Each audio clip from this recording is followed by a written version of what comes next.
আসছে পহেলা মে মৌনী রায় আপনাকে ভয় ধরিয়ে দিতে পুরোপুরি প্রস্তুত। তার পরবর্তী সিনেমা দ্য ভূতনি মুক্তি পাচ্ছে চলতি বছরের পহেলা মে, যা অভিনেত্রীর জন্য বহু প্রতীক্ষিত একটি ছবি। এই হরর কমেডি ছবিতে মৌনী পর্দা ভাগ করছেন অত্যন্ত প্রতিভাবান অভিনেতা অভিনেত্রীদের সঙ্গে, যার মধ্যে রয়েছে সঞ্জয় দত্ত, সানি সিং, পলক তিওয়ারি এবং আসিফ খান।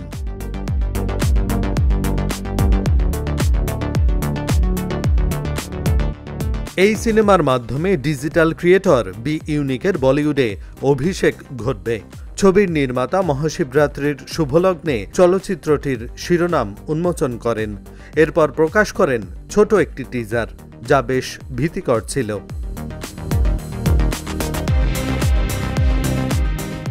পোস্টারে মৌনীকে সবুজ পোশাকে দেখা যায়, যেখানে তার চোখও বিস্ময়করভাবে সবুজ।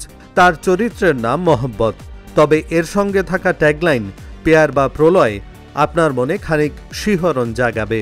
মৌনীর এই লুক আপনাকে তার সৌন্দর্যে যেমন মুগ্ধ করবে, তেমনি তার চরিত্রের ভয়ঙ্কর দিক আপনাকে আতঙ্কিত করবে। ভূতের ছবিতে অভিনয় করা একরকম, আর যদি সেই ধরনের সিনেমার শুটিংয়ের মাঝেই হঠাৎ বাস্তবে কিছু ভয়ঙ্কর ঘটনার সম্মুখীন হতে হয়, তাহলে তা ভিন্ন অভিজ্ঞতা। এদিকে বলিউড অভিনেত্রী মৌনী রায় ভূতের ভূমিকায় অভিনয় করেছেন, পাশাপাশি ভিন্ন অভিজ্ঞতার সম্মুখীন হয়েছেন।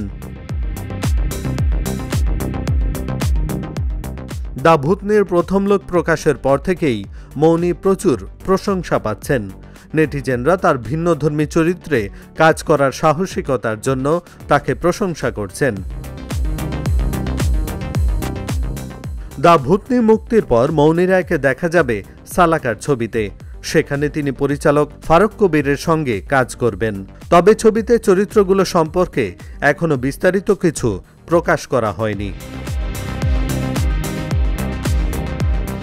এহসানুল হক, ঢাকা জার্নাল।